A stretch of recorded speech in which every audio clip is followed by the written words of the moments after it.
Di sini kami sebagai kelompok 7 akan mempresentasikan hasil diskusi kami mengenai analisis manfaat biaya.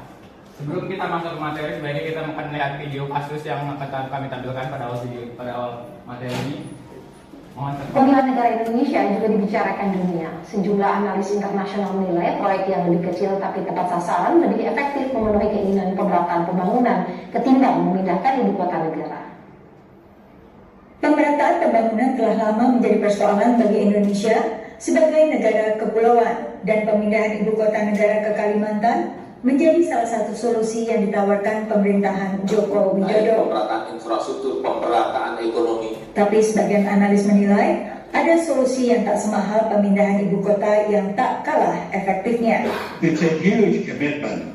I mean, it would make more sense to concentrate on broadband service to all of Indonesia and improve the roads and power. There are power shortages in many parts of Indonesia, power blackouts. I mean, to me, those are far more urgent. Halangan bagi investor untuk memperluas usaha keluar Jawa selama ini misalnya lebih dikarenakan minimnya sarana infrastruktur. What needs to be done to connect the country better to lower many of these logistic costs? You saw even with Jokowi, he had his idea of a sea toll road, right? Hasn't been able to achieve it. And another one of his big ideas that look good on paper, but they fall apart. Bila pun ibu kota dipindah ke timur, analis menyaksikan apakah pembangunan infrastruktur ini juga akan ikut bergerak ke timur. Sementara persoalan lama di Jakarta, termasuk banjir dan kepadatan penduduk, tak juga teratasi. Ibu kota baru itu tidak memberikan solusi kepada masalah di Jakarta. Saya kira tidak mungkin lebih banyak orang yang tinggal di kota baru, ibu kota baru dibandingkan Jakarta. Jakarta tetap akan menjadi kota terbesar di Indonesia dan juga akan menjadi pusat bisnis dan kebudayaan dan sebagainya. Menurut Dana Moneter Internasional IMF, risiko inflasi di Indonesia termasuk moderat. Namun bukan berarti Indonesia bebas dari risiko pelambatan perekonomian global yang diperburuk krisis Rusia-Ukraina. Dan jika Presiden Jokowi ingin pembangunan ibu kota baru sesuai target, maka pemerintah Indonesia harus siap dengan pembengkakan biaya. Apalagi jika pembangunan itu membutuhkan barang-barang impor dalam jumlah besar. Karena itu sebagian analis kembali mempertanyakan urgensi memindahkan ibu kota di tengah berbagai proyek lain yang bisa ikut meratakan pembangunan. It's hard to separate entirely from ego that gets involved in wanting to be seen as, a president who, in their limited time in office, had this enormous achievement and accomplishment of building a brand new capital in a new part of the country. So these things can be vanity projects as well. Itulah menurut Dan Slater yang menjadi alasan penolakan terhadap ibu kota negara baru di antara kalangan LSM dan aktivis. Dari Alexandria, Virginia, Yuni Salim dan tim VOA. Baik, dari video tersebut bisa kita simpulkan bahwasanya analis internasional dalam video menyuarakan kekhawatiran terkait proyek infrastruktur di ibu kota negara yaitu IKN. Mengungkapkan pandangan bahwa proyek ini secara tidak efektif memajukan pemerataan pembangunan di Indonesia. Mereka mencatat meskipun ada investasi besar dalam infrastruktur ini, manfaatnya tidak merata di seluruh masyarakat. Proyek ini itu tampaknya lebih cenderung memusatkan pembangunan di daerah tertentu, yang berarti bahwa konsekuensi daerah lain itu tidak mendapat manfaat yang seimbang. Dan sejalan dengan tujuan pemerataan pembangunan, di mana upaya itu seharusnya merata di seluruh wilayah Indonesia, bukan hanya salah satu saja. Jika proyek ini kita lihat tadi bahwasanya proyek tersebut hanya merata pada IKN saja, karena alasan Jokowi adalah untuk memajukan Indonesia ke ibu kota negara. Karena kita tahu sendiri Jakarta sudah padat dan akan dikhawatirkan tenggelam karena takutnya banyak penduduk yang bermigrasi ke Jakarta. Dan seharusnya jika kita bandingkan dengan analisis dampak lingkungan atau AMDAL, itu mencakup analisis yang potensi lingkungan yang dapat timbul dari proyek ini. Itu melibatkan penilaian dalam aspek seperti penggunaan lahan, air, udara, dan faktor lingkungan lainnya yang dapat berpengaruh. Dan untuk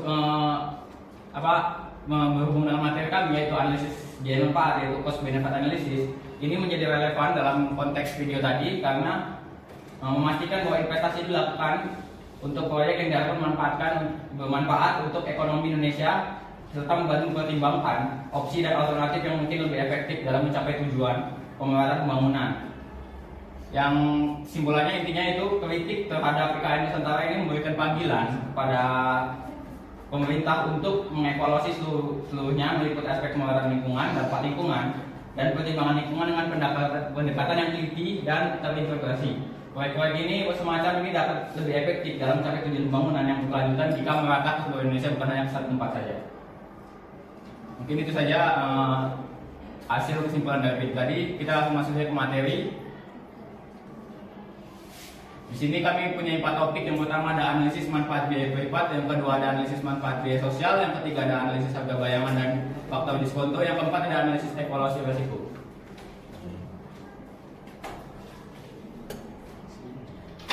Yang pertama kita akan masuk ke kajian teorinya, yaitu ada definisi analisis manfaat biaya, yang itu menurut Field tahun 1994 yang mengatakan bahwasanya analisis manfaat biaya itu merupakan alat utama dalam membuat evaluasi program atau proyek untuk kepentingan publik seperti manajemen, sumber daya alam, dan pengembangan sumber energi alternatif. Yang selanjutnya ada menurut Dunn yang lebih terbaru lagi 2003, yaitu mengatakan bahwasanya analisis manfaat biaya itu adalah pendekatan untuk rekomendasi kebijakan yang memungkinkan analisis membandingkan dan yang mengajukan suatu kebijakan dengan cara menghitung total biaya dalam bentuk uang dan total keuntungan dalam bentuk uang. Yang ketiga ada yang paling terbaru, yaitu menurut Waluya tahun 2011. Dia mengatakan bahwasanya analisis manfaat biaya ini merupakan alat yang digunakan untuk menganalisis semua proyek atau kegiatan yang berhubungan dengan ekonomi untuk menjaga kestabilan dan kualitas lingkungan. Privat itu adalah metode evaluasi proyek atau kebijakan yang mempertimbangkan manfaat dan biaya yang langsung terima oleh individu atau kelompok tertentu. Dalam konteks ini, analisis ini fokus pada dampak langsung bagi pihak-pihak yang terlibat tanpa mempertimbangkan efek eksternal atau dampak terhadap masyarakat secara keseluruhan. Di sini kita bisa lihat contoh analisis manfaat biaya privat, yaitu dari proyek pembangunan jalan tol Trans Sumatera ruas Bakauheni sampai terbagi besar melalui analisis manfaat biaya. Yang pertama itu ada 6 proyeknya, itu jalan tol Sumatera ruas Bakauheni terbagi besar. Yaitu ada yang pertama ada kita biaya investasinya, konstruksi jalan tolnya itu sebesar 2,5 triliun. Yang kedua ada pembangunan infrastruktur terkait jembatan, terowongan dan lain-lain sebesar 1 triliun rupiah. Yang ketiga ada akuisisi lahan sebesar 5 miliar. Manfaat privatnya itu yang pertama kita tahu peningkatan efisiensi transportasi menghemat waktu, perjalanan warga dan perusahaan. Yang kedua ada reduksi biaya bahan bakar dan pemeliharaan kendaraan. Yang ketiga ada meningkatkan aksesibilitas dan pusat ekonomi. Pengurangan biaya untuk analisis manfaat biaya privatnya yang lebih kompleks, yaitu seperti penghematan waktu. Yang pertama kan waktu perjalanan sekarang itu 4 jam, tapi jika kita melalui jalan tol itu bisa hanya 2 jam saja. Dan jumlah pengguna jalan tol saat ini adalah 100.000 per hari, dan hemat waktu pengguna jalan tol itu 2 jam per hari. Jika kita analisis proyek ini itu menghemat waktu sebesar 200 jam per harinya. Itu adalah analisis manfaat biayanya. Dan pengurangan biaya bahan bakar dan pemeliharaan kendaraan itu pertama rata-rata pengguna menghemat 50.000 per bulan, total penggunaan 500.000, dan total penghematan bulan itu sebesar 25 miliar untuk seluruh rakyat Indonesia yang menggunakan jalan tol. Dan untuk peningkatan aksesibilitas tadi itu meningkatkan akses ke industri dan pasar. Proyek pendapatan tambahan itu sebesar 5 triliun per tahunnya. Dan untuk kesimpulannya untuk membersihkan ini, yaitu berdasarkan analisis manfaat biaya, proyek ini itu memberikan manfaat yang signifikan bagi masyarakat seluruh Indonesia dan ekonomi dengan nilai manfaat jauh melebihi investasi. Oleh karena itu analisis manfaat biaya ini sangat penting karena proyek ini itu layak untuk dilaksanakan melalui analisis manfaat biaya. Baik, untuk selanjutnya itu ada analisis manfaat biaya sosial yang akan dijelaskan oleh teman-teman saya, Salsabila, dipersilakan. Baik, terima kasih kepada moderator. Selanjutnya kita akan membahas mengenai analisis manfaat biaya sosial. Analisis biaya manfaat sosial atau social cost benefit analysis adalah metode evaluasi yang digunakan untuk menilai dampak suatu proyek, program, atau kebijakan terhadap masyarakat dan juga ekonomi dengan cara mengukur dan membandingkan biaya yang dikeluarkan dengan manfaat yang dihasilkan. Tujuan utama dari analisis ini adalah untuk menentukan apakah pelaksanaan dari suatu tindakan akan menghasilkan manfaat netto positif atau manfaat yang dihasilkan itu lebih besar daripada biaya yang dikeluarkan. Kemudian selain dari tujuan utama yang analisis ini, ada juga tujuan lain, yaitu dapat membantu dalam pengambilan keputusan, kebijakan publik, dan juga proyek-proyek yang berkenaan dengan masyarakat secara luas.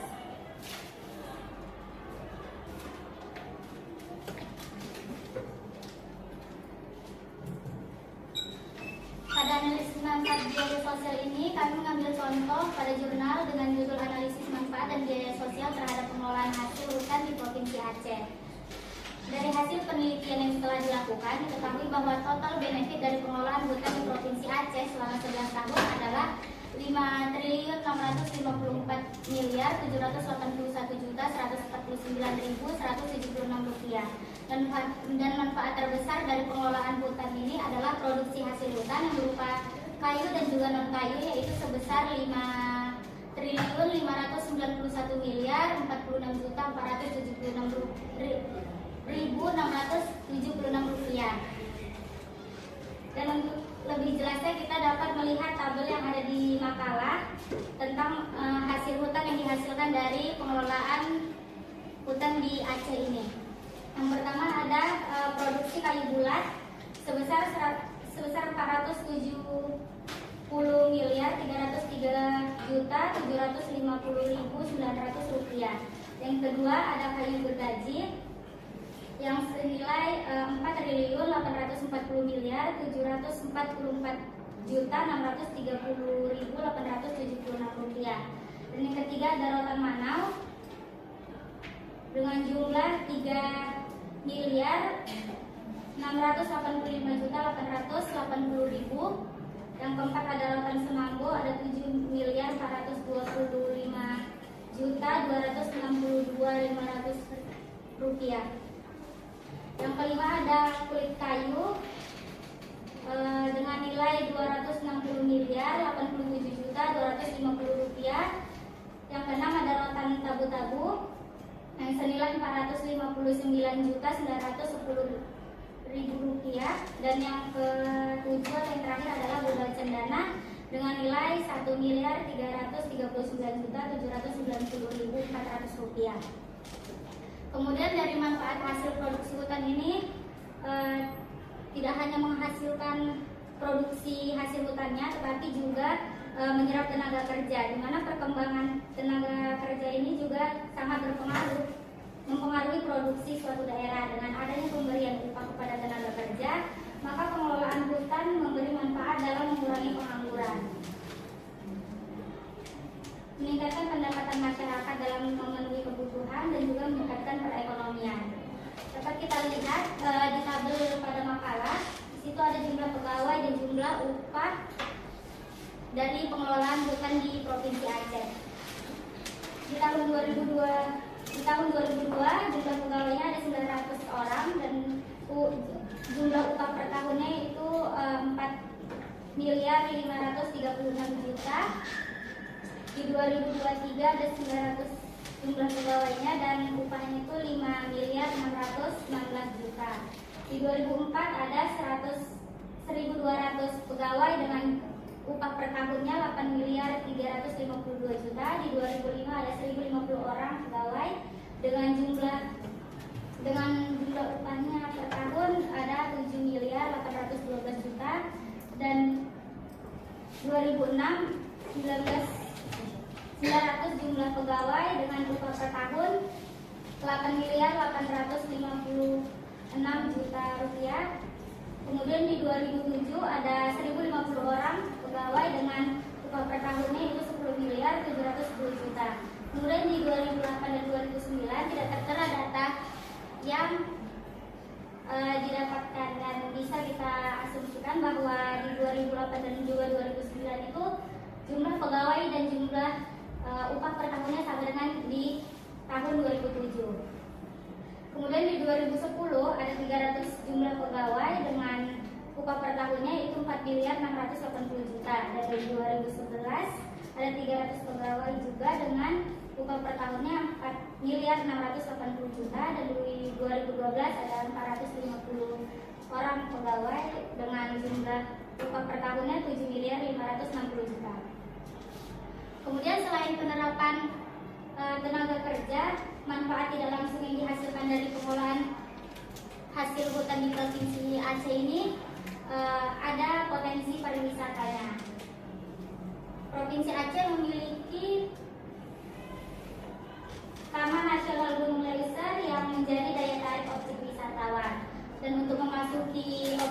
wisata ini untuk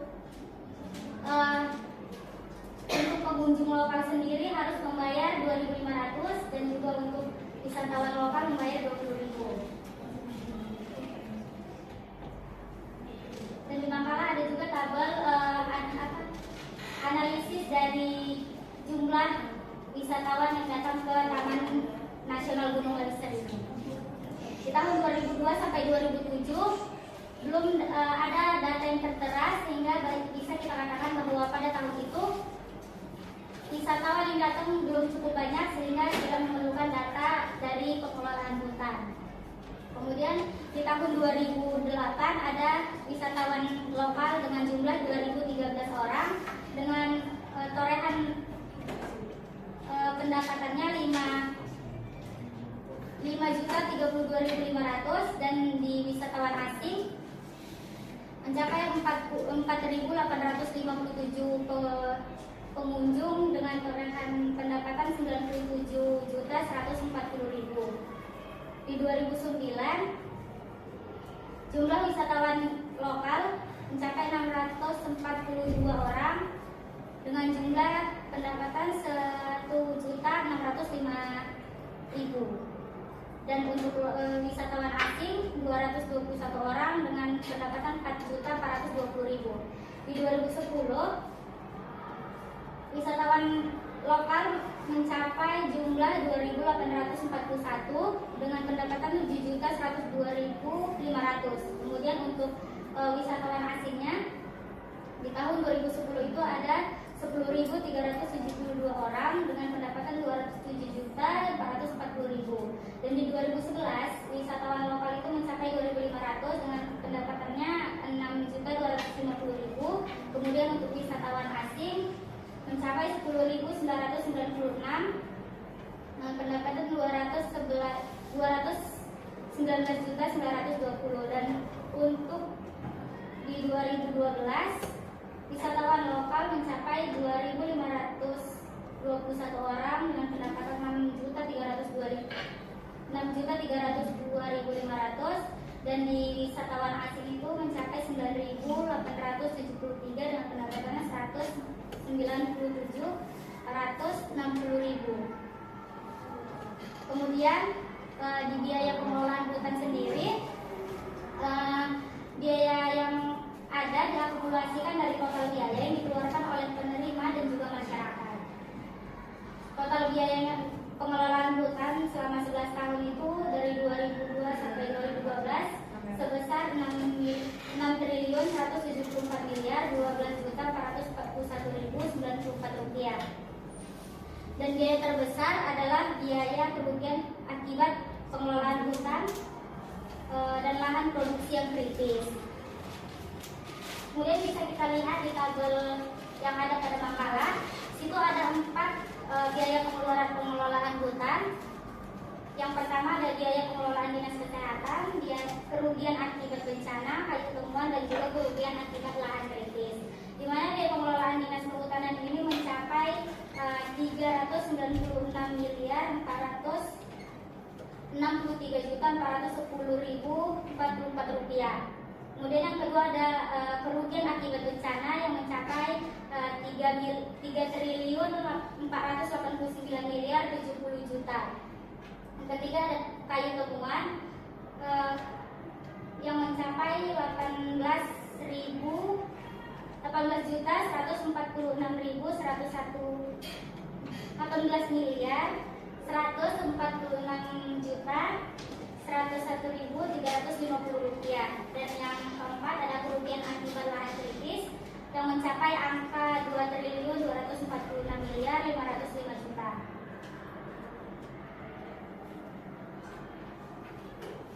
Dari data yang tertera yang di atas yang telah disebutkan tadi, dapat disimpulkan bahwa biaya pengelolaan hutan lebih besar daripada manfaat yang dihasilkan.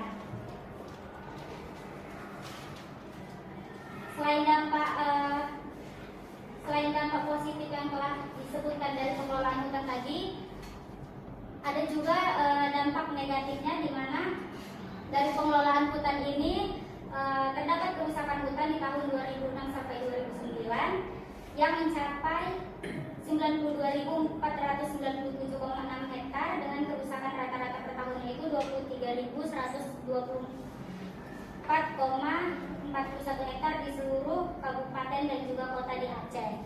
Kemudian ada juga eksploitasi hutan yang sangat tinggi dan meningkat di tiap tahunnya yang menyebabkan banjir, tanah longsor dan juga kebakaran hutan. Sekian materi dari saya kembali kepada moderator. Baik, terima kasih kepada Pak Iza atas menyampaikan materinya mengenai analisis manfaat biaya sosial. Selanjutnya kita akan masuk ke materi selanjutnya, yaitu analisis harga bayangan dan faktor diskonto yang akan dijelaskan oleh teman saya, Bu Ananda. Silakan. Baik, terima kasih moderator telah memberikan saya kesempatan untuk mempresentasikan hasil materi kami. Jadi saya di sini akan membahas tentang analisis harga bayangan dan faktor diskonto. Nah, jadi yang pertama itu ada definisi harga bayangan. Jadi harga bayangan ini adalah konsep dalam ekonomi pabrik yang digunakan untuk menyesuaikan harga pasaran dari beberapa faktor produksi atau hasil produksi. Nah, jadi ini tidak dapat didasarkan pada pertukaran pasar aktual, tetapi dihitung atau secara matematis diturunkan dari analisis finansial dan ekonomi. Nah, jadi itu misalnya dalam proyek investasi, harga bayangan itu digunakan untuk menilai dampak sosial dan ekonomi dari berbagai keputusan investasi. Jadi harga bayangan ini juga dapat menyesuaikan yang dibuat oleh penilaian proyek terhadap harga-harga pasar aktual untuk memperhitungkan aspek-aspek eksternal dan sosial dari proyek tersebut. Nah, jadi yang kemudian itu yang kedua ada definisi faktor diskonto. Jadi faktor diskonto ini adalah tingkat diskonto yang digunakan untuk menilai aliran kas di masa depan. Ini dapat mencerminkan nilai waktu uang, di mana nilai waktu uang ini dianggap kurang bernilai daripada nilai uang untuk saat ini. Nah, jadi faktor diskonto ini penting dalam analisis finansial proyek karena membantu memutuskan apakah nilai sekarang dan nilai proyek itu melebihi biayanya. Nah, jadi contohnya itu seperti misalnya seperti kayak apabila gitu ada seseorang gitu memberitahu saya, jika saya menunggu uang 1 tahun itu orang itu akan memberikan saya uang 100.000. Nah, jika seseorang itu memberikan saya uang untuk saat ini, orang itu memberikan saya uang 90.000. Nah, jadi itu saya harus memilih apakah saya harus memilih uang 100.000 tapi saya itu harus menunggu 1 tahun, atau saya memilih uang 90.000 itu untuk saat ini, kan gitu. Nah, jadi faktor diskonto ini dapat membantu kita jika faktor diskonto ini atau tingkat pengurangan nilai uang itu adalah 10%. Jadi saya dapat menghitung bahwa nilai sekarang dari 100.000 itu di tahun berikutnya adalah 90,99. Karena 100.000 itu dibagi 1,10 gitu kan. Jadi kesimpulannya, menerima uang 90.000 untuk saat ini lebih baik daripada menunggu waktu 1 tahun untuk mendapatkan uang 100.000 gitu. Kemudian yang ketiga itu ada hubungan antara harga bayangan dan faktor diskonto. Nah, jadi harga bayangan faktor diskonto ini saling terkait dalam analisis ekonomi pabrik karena keduanya itu berfungsi untuk memastikan keputusan investasi atau proyek yang diambil itu menghasilkan manfaat sosial dan ekonomi yang optimal. Jadi yang pertama itu ada penilaian nilai proyek. Jadi harga bayangan ini membantu dalam menilai nilai tambah dari proyek secara menyeluruh. Nah, ini mencakup pertimbangan aspek-aspek eksternal dan sosial yang mungkin tidak tercermin dengan jelas dalam harga pasar tersebut. Nah, kemudian itu ada optimalisasi investasi. Jadi dengan bekerja bersama, harga bayangan dan faktor diskonto ini memungkinkan pemerintah untuk membuat keputusan investasi yang bijak. Jadi harga bayangan ini dapat memastikan bahwa aspek-aspek eksternal dan sosial ini dipertimbangkan, sementara faktor diskonto ini memperhitungkan nilai waktu mata uang. Kemudian ada memaksimalkan nilai tambah. Jadi memaksimalkan nilai tambah ini dengan menggunakan harga bayangan dan faktor diskonto ini, pemerintah dapat memaksimalkan nilai tambah dalam proyek atau kebijakan pabrik. Nah, berarti ini keputusan investasi atau implementasi yang diambil akan memberikan manfaat sosial dan ekonomi yang dioptimalkan oleh masyarakat. Selanjutnya itu ada contoh analisis sederhana dari harga bayangan dan faktor diskonto dari jurnal kelayakan finansial dan ekonomi usaha pembuatan pakan ternak limbah ampas sagu. Jadi yang pertama itu harga bayangannya, usaha pakan ternak ini menunjukkan bahwa aspek teknis memiliki biaya investasi mesin dan peralatannya sangat tinggi. Nah, jadi oleh karena itu, dalam pengadaan input atau aspek teknis perlu mempertimbangkan nilai dari sumber daya ini secara hati-hati. Jadi kesimpulan itu berdasarkan analisis jurnal di atas itu, yang pertama itu kelayakan usaha pakan ternak. Jadi analisis kelayakan usaha pakan ternak ini menunjukkan bahwa pendirian usaha ini layak untuk dilaksanakan atau aspek-aspek penunjang kekayaan usaha termasuk aspek teknis, pasar, manajemen, dan sosial ini semuanya mendukung keberhasilan usaha ini. Nah, jadi potensi pasar pakan ternak di wilayah Luwu Raya ini dan sekitarnya itu cukup besar. Kemudian yang kedua itu ada aspek teknis. Nah, jadi pengadaan input pada mesin dan peralatan memiliki biaya investasi yang tinggi. Jadi ini perlu dipertimbangkan secara hati-hati dalam perencanaan teknis usaha pakan ternak tersebut. Yang ketiga itu ada aspek manajemen. Nah, jadi manajemen pembuatan usaha pakan ternak tersebut ini sederhana karena usaha ini baru akan didirikan dan diperlukan perencanaan manajemen yang matang untuk memastikan kesuksesan operasional. Namun yang keempat itu ada analisis finansial. Dengan potensi lebih besar, 5.000 ton dan produksi pakan ternak itu sebesar 2.100 kg per tahun. Jadi analisis finansial ini menunjukkan bahwa usaha ini layak. Nah, jadi nilai NFV-nya itu sebesar 114 miliar, 14.659, 48.000 sebesar 2,27 dan internal rate of return-nya itu sebesar 19%, menandakan keberhasilan finansial usaha untuk saat ini. Selanjutnya kita lanjut ke yang berikutnya itu ada analisis evaluasi resiko.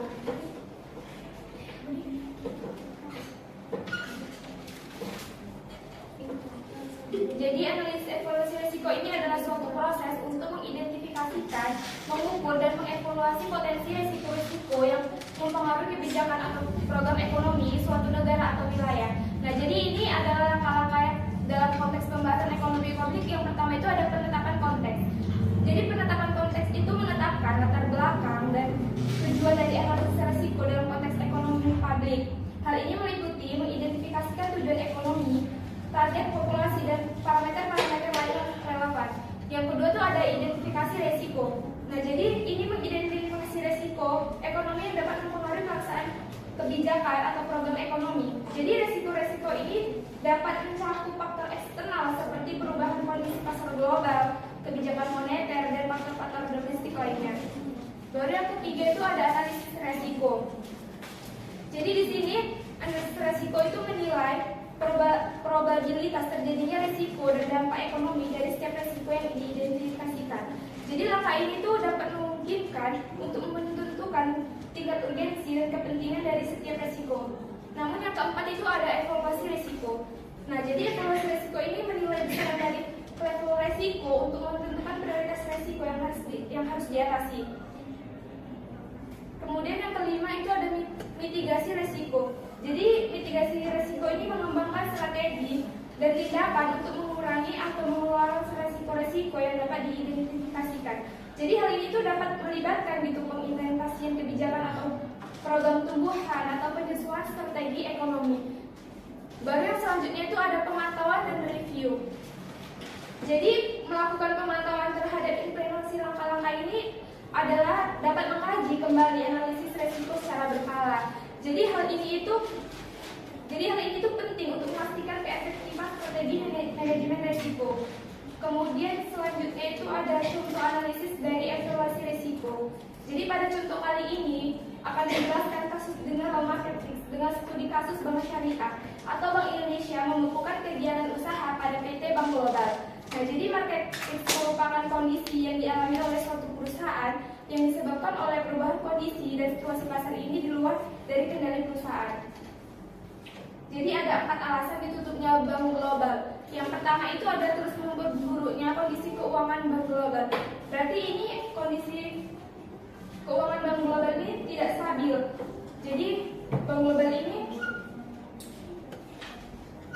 terus memperburuk gitu setiap tahunnya karena tidak ada kestabilan keuangan pada bank global ini tadi.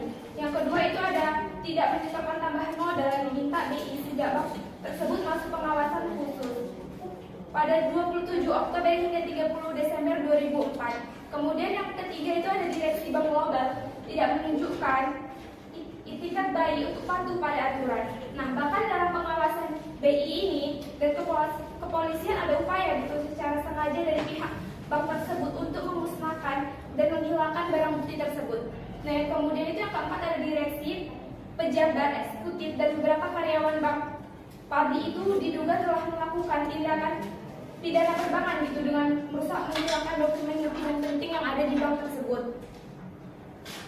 Jadi berdasarkan penjelasan di atas, maka dapat kita analisis yaitu general market risk ini adalah risiko yang disebabkan oleh suatu kebijakan yang dilakukan oleh lembaga terkait yang mana kebijakan tersebut mampu memberikan pengaruh gitu bagi seluruh sektor bisnis. Nah, jadi seharusnya sebuah bank ini tidak berpatokan pada aset atau modal saja gitu, namun juga harus mempertimbangkan faktor manajemen risiko yang meliputi 8 faktor, yakni risiko kredit, risiko pasar, risiko likuiditas, dan risiko operasional. Nah, jadi ini tidak sedikit pada bank yang tidak bisa mengelola manajemen risiko dengan baik sehingga terjadi pelanggaran prinsip atau kehati-hatian bank tersebut. Jadi hal terpenting dalam kasus ini tuh pembukuan bank adalah pembelajaran bagi pemilik maupun pengurus BI untuk bercermin dalam diri yang mengelola keuangan dan manajemen perbankan agar tidak menyimpang dari ketentuan-ketentuan yang ada. Sekian presentasi dari saya kembalikan ke moderator. Baik, terima kasih kepada Bunga yang telah menyampaikan materi tentang analisis harga diskon, harga bayangan dan faktor diskonto, serta analisis manfaat, analisis evaluasi risiko. Yang selanjutnya kita akan masuk pada kesimpulan, yaitu analisis manfaat biaya atau cost benefit analysis merupakan metode evaluasi kebijakan publik yang digunakan untuk menilai keuntungan dan kerugian dari suatu tindakan atau kebijakan pemerintah. Analisis manfaat biaya ini itu ada 4 yang harus diperhatikan, yaitu ada analisis manfaat biaya privat, analisis manfaat biaya sosial, analisis harga bayangan dan faktor diskonto, dan yang terakhir adalah analisis evaluasi risiko. Keterkaitan dari keempat elemen ini itu bahwa mereka bekerja bersama-sama untuk memberikan gambaran menyeluruh tentang keuntungan dan kerugian dari suatu kebijakan atau proyek di sektor publik dengan mempertimbangkan manfaat dan biaya dari berbagai perspektif dan meminimalkan risiko. Analisis ini membantu memastikan bahwa sumber daya publik digunakan secara efisien untuk mencapai tujuan yang diinginkan. Mungkin cukup sekian presentasi dari kelompok kami. Sebelum kita masuk ke sesi presentasi, mungkin ada teman-teman yang ingin memberikan tanggapan, kritik, saran, atau evaluasi mengenai dari presentasi kami. Jika ada, mohon angkat tangan. Terima kasih kepada moderator kesempatannya. Di sini saya ingin izin memberikan komentar tanggapan terhadap presentasi pemateri untuk hari ini, di mana tepatnya kelompok 7. Yang menjadi tanggapan saya, presentasinya dilakukan secara terlaksana baik dan materi juga dipaparkan secara luas serta jelas oleh masing-masing presentator. Terima kasih. Baik, terima kasih kepada Melani atas tanggapannya. Baik, di sini saya MDD Damara dari perwakilan kelompok 2 ingin memberikan tanggapan kepada kelompok presentasi. Jadi tanggapan saya, presentasi yang dilakukan oleh kelompok 7 tadi sudah baik dan jelas, tapi untuk penjelasan materinya di sini kurang to the point dan kata-kata yang digunakan itu kurang sederhana, jadi kayak susah dimengerti gitu. Dan untuk sarannya untuk kedepannya menggunakan dengan kata-kata yang lebih sederhana dan mudah dipahami. Mungkin sekian. Baik, Pak Denny, terima kasih atas tanggapannya mengenai kami serta kritisinya. Baik, Pak Anissa, silakan. Baik, terima kasih kepada moderator. Perkenalkan, saya Anissa Sajida ingin bertanya, bagaimana faktor diskonto digunakan dalam analisis keputusan keuangan dan bagaimana pengaruhnya terhadap penilaian investasi serta pengambilan keputusan tentang proyek-proyek atau investasi dalam konteks nilai waktu uang. Baik, terima kasih kepada kelompok presentator. Saya izin bertanya, tadi kan kalian telah membahas contoh analisis biaya manfaat mengenai ibu kota negara baru. Jadi itu banyak para ahli berpendapat bahwasanya hal itu tidak perlu dilakukan dan masih bisa melakukan hal lain untuk meningkatkan pembangunan yang merata kalau tidak salah. Nah, menurut kalian, bagaimana sih pendapat kalian mengenai pembangunan ibu kota negara baru tersebut dalam analisis biaya manfaat yang kalian ketahui sendiri? Terima kasih. Baik, pada Naila, terima kasih atas pertanyaannya. Selanjutnya, pada Penny, silakan. Baik, nama saya Feni Fadia. Nah, jadi saya izin bertanya kepada kelompok penyaji. Nah, jadi kan tadi di contoh kasus kan pembahasannya tentang IKN ya. Nah, jadi kan pada contoh kasus kan banyak para ahli dari berbagai negara itu menjelaskan kalau presiden kita, pemerintah kita tuh kan terlalu fokus pada pemindahan ibu kotanya itu daripada pemerataan kondisi-kondisi di Indonesia gitu. Karena kan masih banyak yang buruk seperti daripada pemindahan IKN, kenapa nggak kayak penyaluran pendidikan yang bagus atau pemerataan jalan. Sedangkan pemerintah itu salah satu alasan pemerintah untuk memindahkan ibu kota berdasarkan berita-berita kan terkini. Jadi itu salah satunya itu untuk mendorong pertumbuhan ekonomi yang inklusif dan merata termasuk di kawasan timur Indonesia. Nah, jadi saya bertanya bagaimana pendapat dari kelompok penyaji terkait pemindahan IKN ini. Apakah kelompok penyaji itu setuju dengan apa yang dikatakan oleh pemerintah ataukah ada kritik-kritik lain seperti yang disajikan dalam contoh kasus yang ingin kalian sampaikan terhadap pemindahan ibu kota ini? Terima kasih. Baik, pada Penny Fadia, terima kasih atas pertanyaannya. Karena sudah terkumpul 3 pertanyaan, mungkin kami akhir saja presentasi kami di sini. Kami tutup dengan wabillahi taufiq wal hidayah. Wassalamualaikum warahmatullahi wabarakatuh. Selamat siang semuanya. Waalaikumsalam.